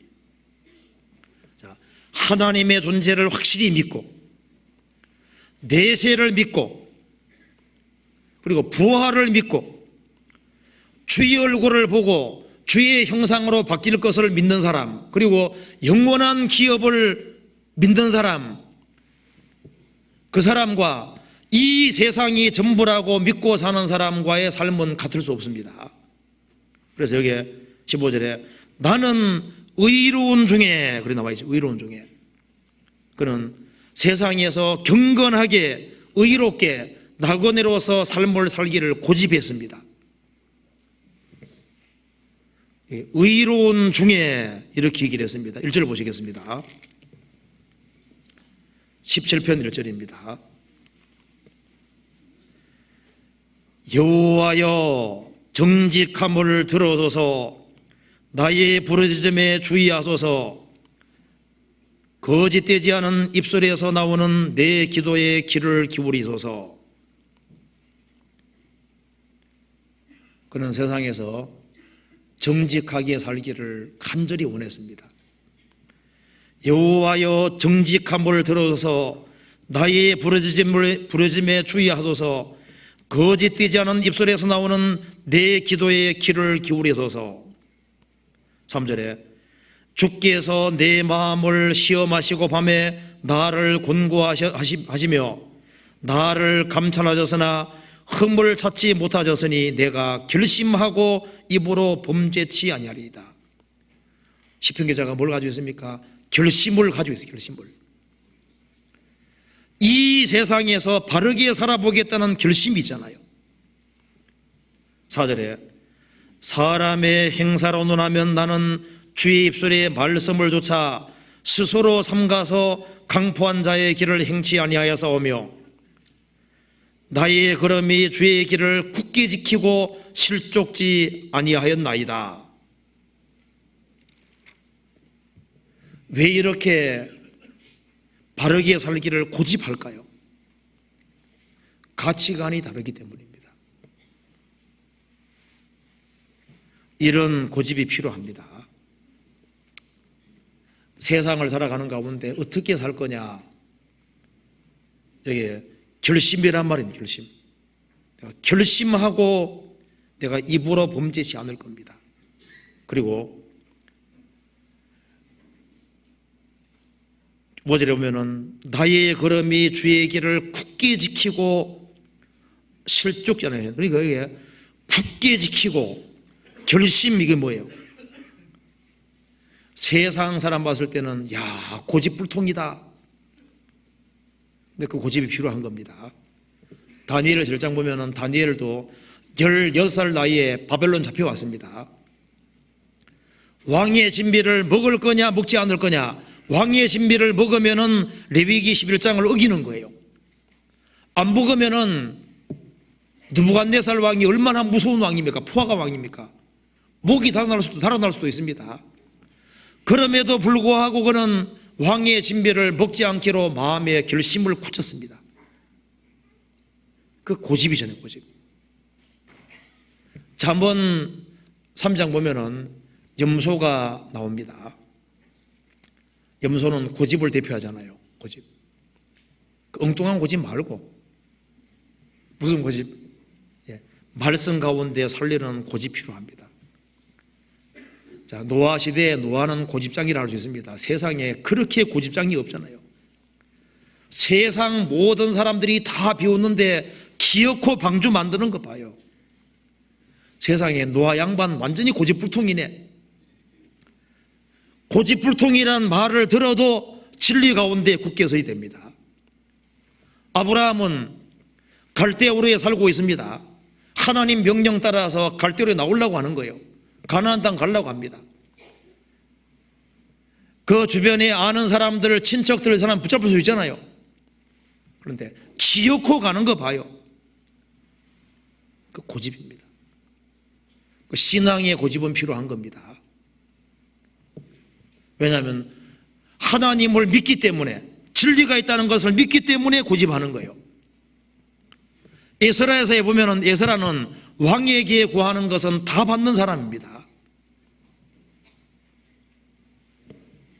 그런데 그는 120이 걸려서 예루살렘 갈 수 있는 그 거리를, 그 영광을 포기하고 가는 거 봐요. 세상 사람 봤을 때는 야, 참 고집장이다. 어쩌면 저렇게 고집을 부리나? 아닙니다. 그는 하나님이 주신 것이 있고 이스라엘 백성들을 붙잡아야 되겠고 이스라엘 백성들을 세워야 되겠다는 그 간절한 마음, 그 마음은 하나님이 주신 마음이기 때문에 그렇게 하는 거예요. 우리가 진리를 고수하는 것이 필요합니다. 그리고 고수할 뿐 아니라 그것을 꾸준히 하는 것이 필요한 거예요. 절대적으로 고수할 것이 있습니다. 우리가 성경에 보면요, 야곱 본받을 거 있습니다. 야곱 정말 끈질긴 사람입니다. 세상에 야곱만큼 축복을 사모하는 사람 없을 거예요. 그는 장자가 아니고 차자입니다. 그는 장자가 되기를 얼마나 사모했습니까? 기어코 장자명 뺏었잖아요. 그 신앙입니다. 그리고 자기가 20년 동안 처가살이 했는데 거기에 자기가 수고한 것을 잃지 않았잖아요. 야복강가에서 하나님의 축복을 받기 위해서 어떻게 했습니까? 주님께 끝까지 매달려서 내게 축복하지 아니하면 나는 안 가겠습니다. 기어코 축복받아내잖아요. 야곱은 아주 꾸준하고 간절하고 주의 축복을 정말 사모한 사람이었습니다. 근데 많은 사람들이 그렇게 절실하고 간절하지 않습니다. 성경이 말씀하기를 루벤은 물의 끓음 같았다. 물의 끓음 같았다는 것은 안정이 없는 겁니다. 요셉은 가지 같은 사람이지만 견고했습니다. 우리가 하나님의 축복을 받기 위해서는 비장한 각오가 필요하고, 그리고 주님의 축복을 간절히 사모하는 꾸준한 것이 필요한 거예요. 그렇지 않으면 주의 축복을 경험하기가 어렵습니다. 성경에서 봅시다. 창세기 49장.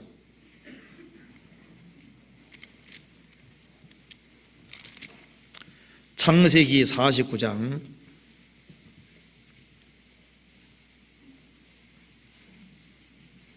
3절입니다.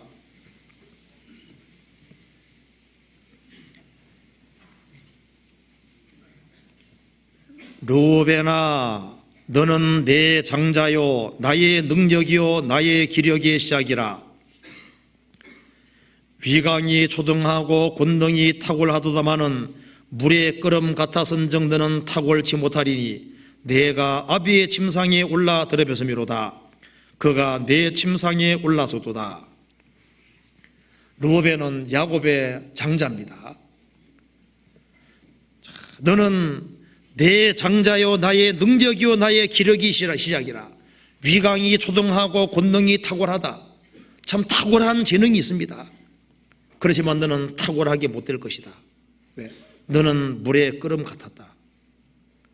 물의 끓음 같다는 게 뭡니까? 안정이 없다는 겁니다. 아주 감정적이고 충동적입니다. 그는 차분하지를 못했습니다. 그래서 육신적으로 충동에 따라서 함부로 행동했기 때문에 아비의 침상에도 오르고 죄를 지었잖아요. 그에 비해서 요셉은 특별히 두드러진 것이 없습니다.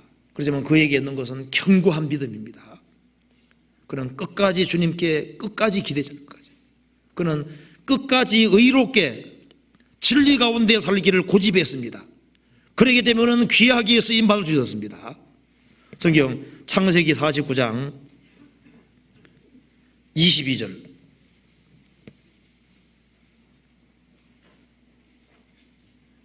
요셉은 무성한 가지 곧 샘 곁에 무성한 가지라. 그 가지가 담을 넘어도다. 활 쏘는 자가 그를 학대하며 그를 쏘며 그를 군박하였으나 요셉의 팔이 도리어 경건하며 그의 팔이 힘이 있으니 야곱의 전능자의 손을 힘입음이라. 그로부터 이스라엘의 반석인 목자가 나오다. 여기서요, 요셉은 무성한 가지 곧 샘 곁에 무성한 가지라. 요셉은 가지입니다. 얼마나 초라한지 몰라요. 그렇지만 그는 샘 곁에 무성한 가지였습니다. 그는 주님께 항상 딱 붙어 있는 거예요. 그리고 그는 진리 가운데 살기를 고집하고 의롭게 살기를 고집했습니다. 그래서 하나님께서 그를 번창하게 하셨고 가지가 담을 넘어도다. 많은 사람이 볼 수 있도록 된 거예요. 그는 사람들에게 학대를 받았습니다. 비난의 화살을 받았습니다. 그럼에도 불구하고 그는 끝까지 주님께 붙어 있고 끝까지 진리 가운데 살기를 고집했잖아요. 그는 위대한 사람이 됐습니다. 나는 의로운 중에 우리 시대에 시편 기자와 같은 고집이 필요합니다. 아무 사람에게나 잘 따르는 개는 주인 없다 그러잖아요. 그런데 이 개도 주인에게 충성하면은 충성할수록 주인이 애착 가집니다. 우리가 내가 죽어도 주님 옆에 죽겠다는 그 확고한 결심을 가지고 주님께 매달리고 주님을 가까이 하면은 주님께서 그 사람을 도와주십니다. 주님 살아계신 게 사실이잖아요. 인간은 하나님의 그릇이 될 때 위대한 겁니다. 우리가 하나님 말씀 앞에 복종할 때 그 사람이 위대한 사람인 거예요. 세상은 위대함의 기준이 다릅니다. 자신을 주님께 바치는 사람이 큰 사람인 거예요. 주님께 순종 잘하는 사람이 주님 볼 때 큽니다. 내가 문지기가 돼도 좋고 소득이 적게 살아도 진리 가운데 산다면 그것이 잘하는 겁니다. 어떤 사람 말합니다. 나는 의로운 중에 산다. 문 꼭 걸어 잠그고 혼자 죄 안 짓고 착하게 산다는 겁니다. 그게 의롭게 사는 거냐 그 말입니다. 롯은 말했습니다. 나는 소돔 고모라 살지만 나는 의롭게 산다. 성경에도 의로운 롯이라 그랬습니다. 근데 아니에요. 우리가 주의 길을 걸어가야만 걸어가는 속에서 의로운 겁니다. 문 꼭 걸어 잠그고 그렇게 살아가는 것이 의로운 것이 아니고 이 세상에 살면서 주님의 진리에 순종하고 주의 길을 걸어가면서 살아가는 겁니다. 시편 다시 한번 봅시다. 17편에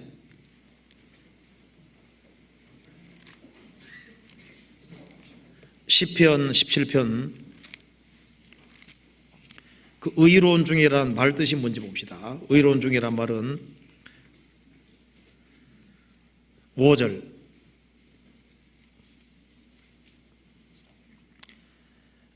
나의 걸음이 주의 길을 굳게 지키고 실족지 아니하였나이다.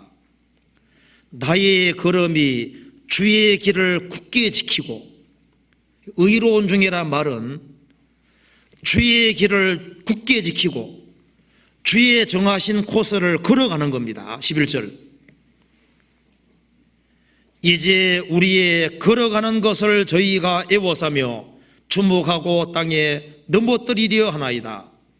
이제 우리의 걸어가는 것을 의로운 중이란 말은 그냥 문 꼭 걸어 잠그고 죄 안 짓고 산다 그 정도를 가리키는 것이 아닙니다. 그 정도가 아니고 주의 길을 굳게 지키고 애굽에서 가나안까지 가야 되잖아요. 주의 길을 걸어가면서 살아가는 것이 그 진리 가운데 살아가는 것이고 이렇게 살아가는 겁니다. 출애굽한 이스라엘 사람들은 가나안 땅까지 가야 되는 거예요. 우리는 아브라함이 걸어갔던 길, 이삭이 걸어갔던 길, 야곱이 갔던 그 길을 가야 되는 겁니다. 예수님이 걸어갔던 길을 같이 걸어가는 거예요. 우리에게 은혜 주신 것은 그를 믿을 뿐 아니라 그를 위해서 고난도 받게 하기 위함입니다. 그래서 주님께서 이스라엘 백성들을 가나안 땅 인도할 때 양떼로 무리를 지어서 인도해 가셨습니다. 지금도 세상에는 주님이 세우신 교회가 있고 주님 피로 구원받은 무리가 있고 그 무리 가운데서 양떼로 주님께서 인도해 가시는 거예요. 그래서 무리에 연결되어서 같이 더불어 동고동락하면서 그 길을 걸어가는 겁니다. 그렇게 할 때 그 길을 걸어가는 사람, 그 사람이 의로운 길을 걸어가는 사람이고 의로운 중에 살아가는 사람이고 그 사람들에게 핍박이 있는 거예요. 주의 길을 굳게 지키고 주의 길을 따라 걸어가는데 세상 사람들이 있기 때문에 가치관이 다르고 추구하는 바가 다르기 때문에 틀림없이 핍박이 있고 반대가 있도록 되어 있는 겁니다. 성경 찾아봅시다. 시편 17편에 핍박이 있습니다. 9절 나를 압제하는 악인과 나를 애워싼 극한 원수에게서 벗어나게 하소서. 저희가 자기 기름에 잠겼으며 그 입으로 교만이 말하나이다. 이제 우리의 걸어가는 것을 저희가 애워싸며 주목하고 땅에 넘어뜨리려 하나이다. 저는 그 움킨 것을 찢으려 하는 사자 같으며 은밀한 곳에 엎드린 젊은 사자 같으니이다. 여기서요, 의로운 중에 그리고 주의 길을 고집하고 주님이 정하신 코스를 걸어가려고 할 때 세상 사람들은 반대합니다. 왜 그 길만 고집하느냐? 왜 다른 길도 있는데 왜 그 길만 고집하느냐? 자기와 같지 않기 때문에 반대합니다. 그래서 여기 말한 대로 9절에 나를 압제하는 악인이 생깁니다. 나를 에워싼 극한 원수도 있습니다.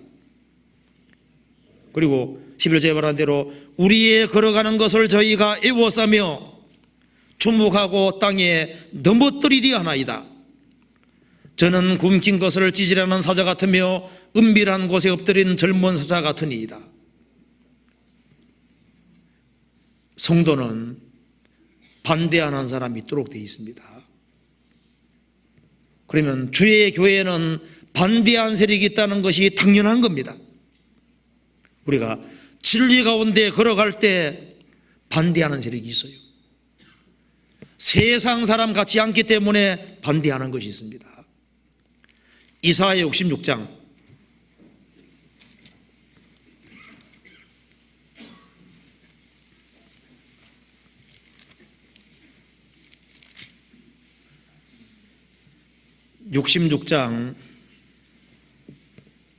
5절 보시겠습니다.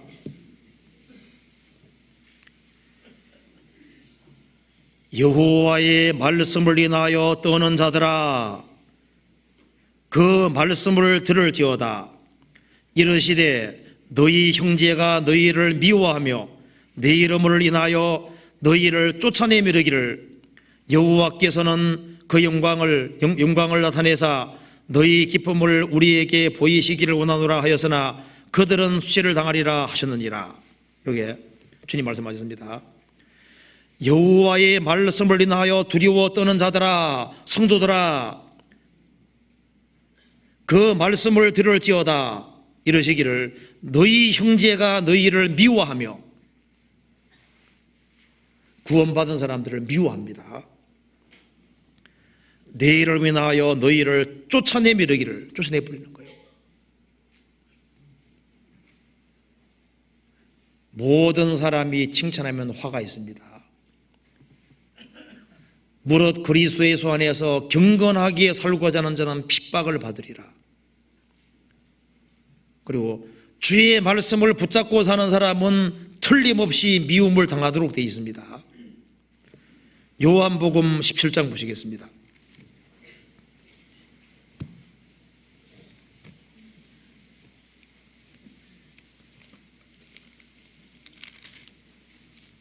(17장) 14절 같이 읽어보겠습니다. 내가 아버지의 말씀을 저희에게 주어 싸우매 세상이 저희를 미워하여 싸우니 이는 내가 세상에 속하지 아니함 같이 저희도 세상에 속하지 아니함을 인함이니이다. 내가 아버지의 말씀을 저희에게 주어 싸우매 세상이 저희를 미워하여 싸우니, 자, 주님의 말씀을 붙잡고 사는 사람은 세상이 미워합니다. 이는 내가 세상에 속하지 아니함 같이 저희도 세상에 속하지 아니함을 인합니다. 세상에 속하지 않았기 때문에 핍박하고 미워하는 거예요. 그런데 검될 것이 없습니다. 왜냐하면 거기에 기이한 인자가 있기 때문입니다. 시편 11편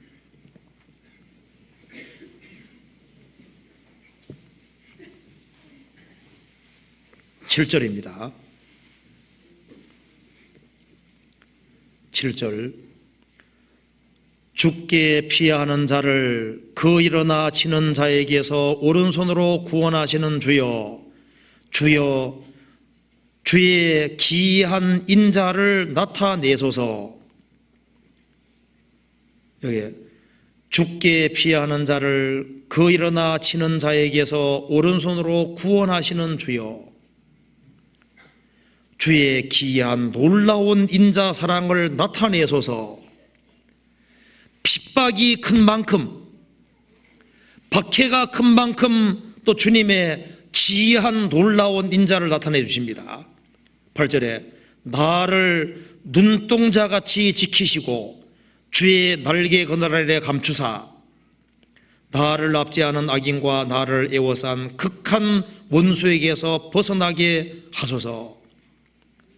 주님께서는 성도를 눈동자같이 시키시고 주의 날개 그늘 아래 감추시고 있습니다. 그리고 주님께서 도와주십니다. 13절에 여호와 일어나 저를 대항하여 넘어뜨리시고 주의 칼로 악인에게서 나의 영혼을 구원하소서. 핍박은 있지만은 뭐가 있습니까? 주의 도우심이 있습니다. 시편 31편 봅시다.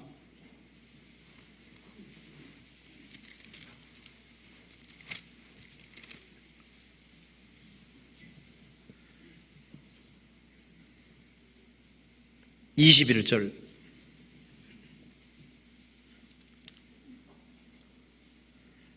여호와를 찬송할지어다. 견고한 성에서 그 기이한 인자를 내게 보이셨음이로다. 내가 경겁한 중에 말하기를 주의 목전에서 끊어졌다 하였사오나 내가 주께 부르짖을 때 주께서 나의 간구하는 소리를 들으셨나이다. 여호와를 찬송할지어다. 견고한 성에서 그 기이한 놀라운 사랑을 내게 보였습니다. 이제 나는 끊어졌다 할 때 주님의 놀라운 인자가 나타납니다. 그래서 구원받은 사람에게는 평생에 주님의 인자가 따라다니는 거예요. 시편 23편 23편에 6절 같이 읽어봅시다. 6절 같이 읽겠습니다. 나의 평생의 선하심과 인자하심이 정녕 나를 따르리니 내가 여호와의 집에 영원히 거하리로다. 여호와가 나의 목자가 된 사람, 그 사람은 주의 사람이고 주의 것이기 때문에 나의 평생에 주의 선하심과 인자하심이 정녕 나를 따르리니, 정녕 나를 추적하리니 내가 여호와의 집에 영원히 거하리로다. 시편 17편. 그래서 여기에 15절을 다시 한번 같이 읽읍시다. 15절 같이 읽겠습니다. 나는 의로운 중에 주의 얼굴을 보리니 깨를 때 주의 형상으로 만족하리이다. 이게 만족하리이다.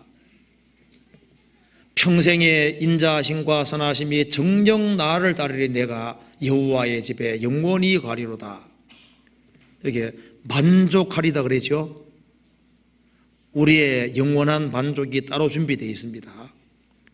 천국은 뭡니까? 영원히 만족하는 장소입니다. 우리의 모든 상상이 현실로 됩니다. 우리가 갈망하는 영생이 이제 현실이 되는 곳이 천국인 거예요. 우리가 부활을 소망하는데 부활이 현실이 됩니다. 아, 나는 배우지도 못했다. 주님 오시는 그날 최고의 지성을 소유하게 됩니다. 나는 기억력이 감퇴되고 있다. 주님 오시는 그날 우리는 완전한 기억력 가지게 되잖아요. 우리는 사랑이, 완전한 사랑이 있는, 우리가 상상하는 모든 것이 다 이루어집니다. 기쁨을 추구하지만은 천국은 영원한 기쁨입니다. 이 세상의 위로 말고 주님이 주시는 참된 위로가 있습니다. 우리가 소원하고 소망하는 모든 것이 완벽하게 이루어지는 그 세계가 있어요. 영원한 만족이 있습니다. 우리가 주님처럼 될 뿐 아니라 영원한 만족, 모든 것으로 만족되는, 우리가 지금 꿈에 그리는 거 있잖아요. 이렇게 됐으면 좋겠다. 우리가 소망하는 모든 것이 완벽하게 이루어집니다. 자, 그리스도인의 생애는 지금 시작도 안 된 겁니다. 그리스도인의 생애는 아직 시작 안 돼서요. 이제 주님 오시는 그날 진짜 시작이 되는 겁니다. 이 세상은 잠깐입니다. 우리가 소망하고 바라는 것은 달라요. 이 세상 사람들은 마치 애벌레처럼 배추 뜯어먹고 그거로 만족합니다. 아무리 나비가 되려도 나비 안 되려고 합니다. 나비 되면 꿀이 있고 다른 것이 있어요. 이 세상은 가건물에 불과합니다. 이 성경의 신구약에 있는 모든 약속이 한꺼번에 완벽하게 이루어지는 그 세계가 있습니다. 우리가 음식을 먹을 때, 잘 먹을 때 포만감 느끼도록 하나님 만들어 놓으셨습니다. 정신적인 만족, 영적인 만족, 그것도 하나님 주시는 거예요. 이 세상에서는 모든 것이 제한되어 있습니다.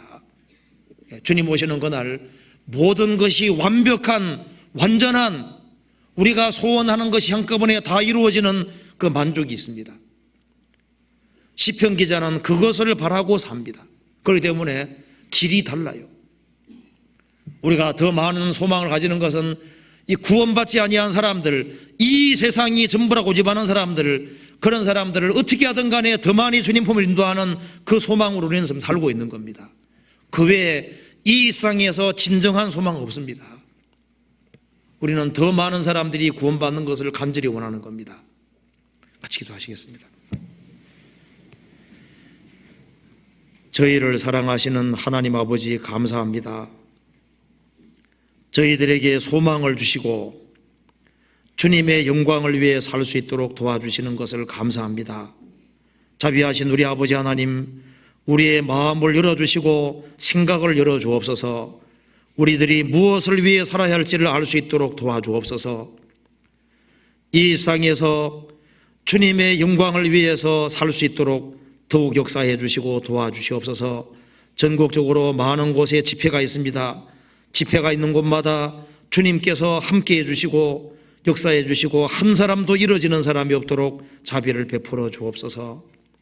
가정마다 주님 지켜주시고 주님을 의지할 수 있도록 도와주시고 더 담대한 마음으로 행할 수 있도록 역사해 주옵소서. 우리 구주 예수 그리스도 이름 받들어 기도하옵나이다. 아멘. 찬송 같이 부르시겠습니다.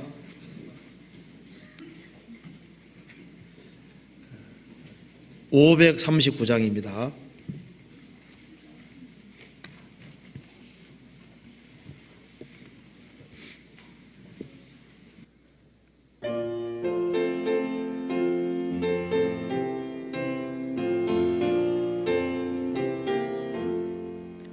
이 몸의 소망 무행가 우리 주 예수뿐일세. 우리 주 예수 밖에는 믿으리 아주 없도다. 굳건한 반석이시니 그 위에 내가 서리라. 그 위에 내가 서리라. 무섭게 바람 부는 밤 물결이 높이 설렐 때 우리 주 크신 은혜에 소망의 낯을 주리라. 굳건한 반석이시니 그 위에 내가 서리라. 그 위에 내가 서리라.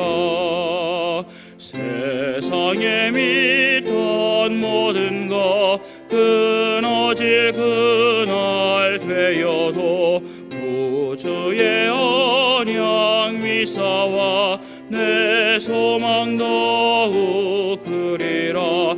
굳건한 반석이시니 그 위에 내가 서리라. 그 위에 내가 서리라. 바라던 천국 올라가 하나님 전에 배울 때 구주의 의를 힘입어 어여시 앞에 서리라. 굳건한 반석이시니 그 위에 내가 서리라. 그 위에 내가 서리라. 광고 없습니다. 마치겠습니다. 안녕히 돌아가십시오.